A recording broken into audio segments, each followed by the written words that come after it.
Pourquoi ils sont aujourd'hui très confiants? Eh bien, c'est parce qu'en fait, ils ont appris pendant la pandémie qu'ils pouvaient être résilients, même s'ils étaient impréparés. Or, ce qui change aujourd'hui, c'est qu'ils anticipent la crise, ils anticipent les prochaines secousses économiques, énergétiques, le risque géopolitique, et ils s'arment. Et ils sont déjà 7 sur 10 parmi ces dirigeants à s'être préparés à la prochaine récession qu'ils anticipent. C'est ça qui est très encourageant, parce que c'est une étude mondiale menée auprès de 1325 dirigeants internationaux, et c'est exactement ce que vous dites, c'est-à-dire qu'au fond, ils sont habitués à l'effet de yo-yo de l'économie, ils sont habitués à gérer des crises inouïes, la pandémie hier, la guerre aujourd'hui, et donc ils savent ils savent faire, ils vont y arriver. C'est-à-dire qu'ils se préparent à cet imprévu, ils se préparent à un certain nombre de chocs successifs ou combinés. Et comment ils se préparent?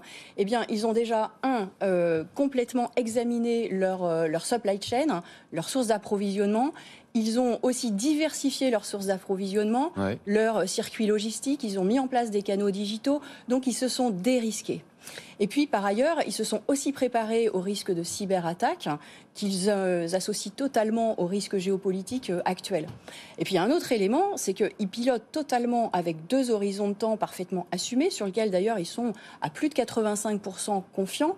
Un horizon très opérationnel à 6 mois, pragmatique, ils vont faire face à la tempête, quitte à devoir suspendre très ponctuellement leur transformation digitale, quitte à geler les effectifs ou éventuellement ajuster leurs effectifs.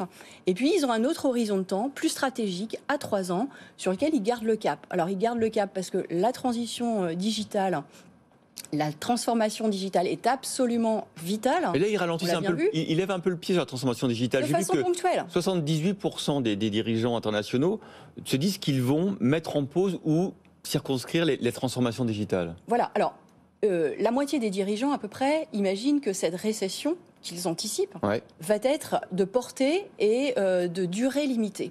Donc, en fait, c'est une suspension assez pragmatique. Néanmoins, et la crise du Covid l'a montré, c'est un facteur de résilience essentiel. Autre facteur de résilience qui s'ancre dans le temps, c'est bien sûr l'ESG, avec un enjeu de réputation bien perçu pour à peu près 8 ou 9 dirigeants sur 10 dans le monde. Donc ça veut dire qu'ils ne lâchent rien de leurs engagements sociétaux, bien au contraire, ils considèrent que c'est un élément de réputation, et l'éthique et la raison d'être va être aussi pour 84% d'entre eux un facteur d'attractivité et de mobilisation de leurs effectifs.